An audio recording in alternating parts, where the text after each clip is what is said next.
po, another episode ng Ulalas Stats. At syempre pa naman ay nandito tayo sa 10th anniversary ng WCJ World Class Excellence Japan Awards. At dito natin makikita talaga kung paano natin napili ang mga kababayan natin na nagpakita ng kanilang galing, kanilang dedikasyon sa kanilang trabaho, pagmamahal sa kapwa and all. Andito talaga to. Ito yung panahon na makikita mo kung paano talaga ang isang kindness ay bumubuo ng buhay ng marami sa isang komunidad. At dito talaga yung nagmumula.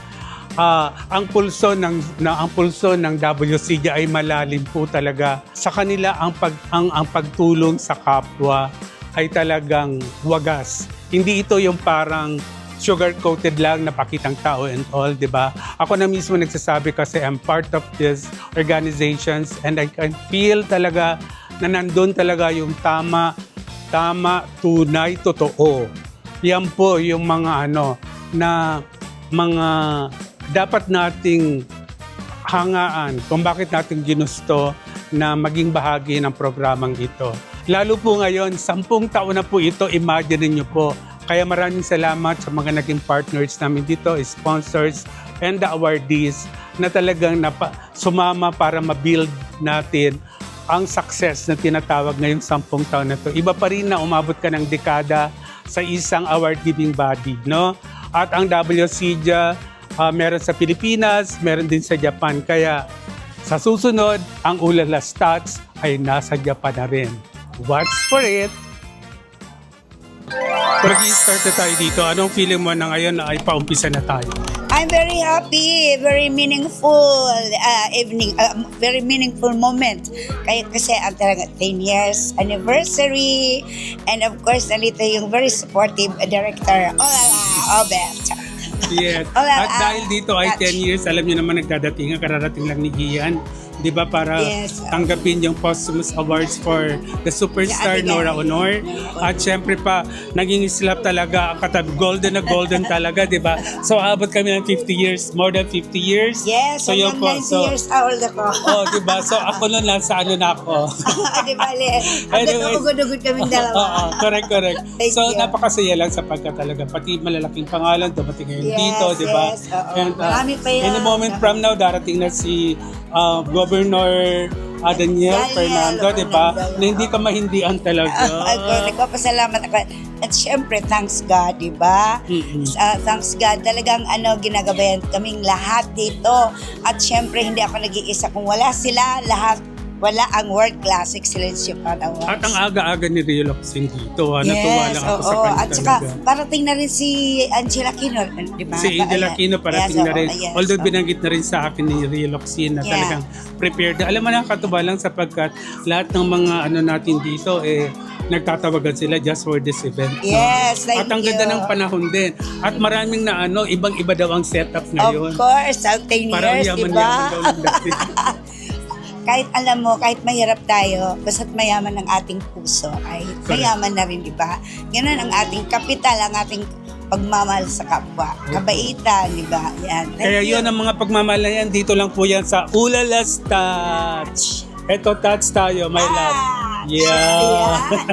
Yung pala gano'n. Okay. Yes.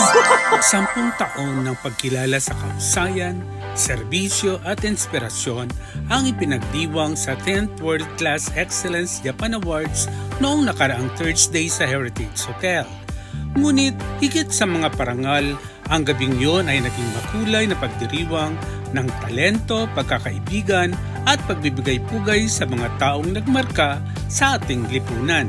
Isa sa pinakagusto kong sandali ng gabi ay ang pagtanggap ni Ian De Leon ng posthumous award para sa kanyang ina, the late national artist and superstar Nora Honor.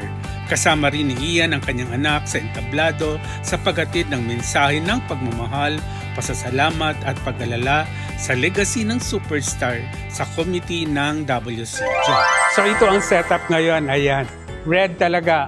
Red is the favorite color of Miss Emma Cordero, the founder of WCJ. Yan. White purity, yun din. Ang hilig niya because, kung natatanda natin, simbolismo ng Our Lady of Fatima, ang kanyang kulay. Puti, kayang puting-puti talaga. Isa sa mga masasayang bahagi ng programa ay ang performance ng WCGA founder at CEO na si Ms. Emma Cordero at public servant niyang kapatid na si Floryboy Makawili sa kanyang My Way na sabi ng iba ay awiting may curse dahil marami nang namatay sa karaoke bar sa nasabing awitin.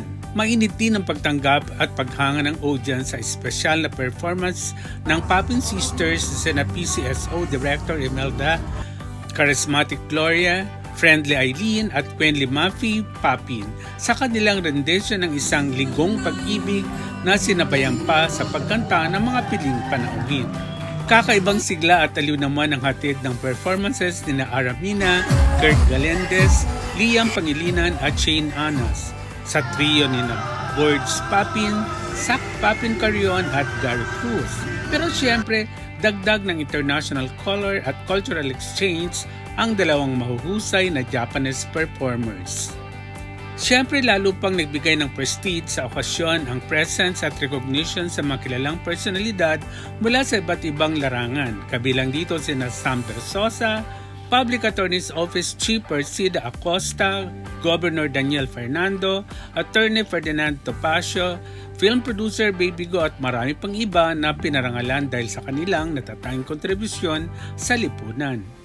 Siyempre, hindi matatawaran ang ningning ng mga awardees mula sa industriya ng pelikula at telebisyon. Kabilang sina Angel Aquino, Angel Guardian, Katrina Halili, Mon Confiado, Rio Locsin, Aramina, Sara Lopez, Child Star Ryrie Sophia, at Sid Lucero na pawang kinilala sa kanilang husay at dedikasyon sa sining.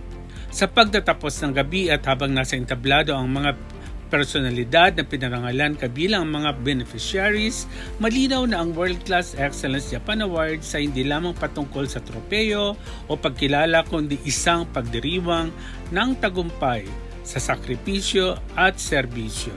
Mga kwentong nagbibigay inspirasyon sa bawat Pilipino na mangarap, magsikap at magbigay ng positibong kontribusyon sa ating kapwa ngayon at sa mga susunod na darating pang panahon. So again, nagpapasalamat kami sa lahat ng mga tao na naging bahagi nitong 10th year ng WCGA. At abangan niyo po sapagkat patuloy pa rin. From 10th year, aabot kami ng 2 dekada o baka lumampas pa. Kaya dyan lang po kayo, connect lang po kayo dito sa Ulala's Touch.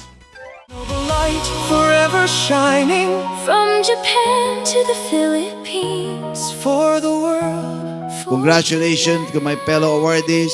May this recognition inspire us to continue improving our service and to do even more for our communities and our beloved country. Mabuhay ang sambayan ng Pilipinas.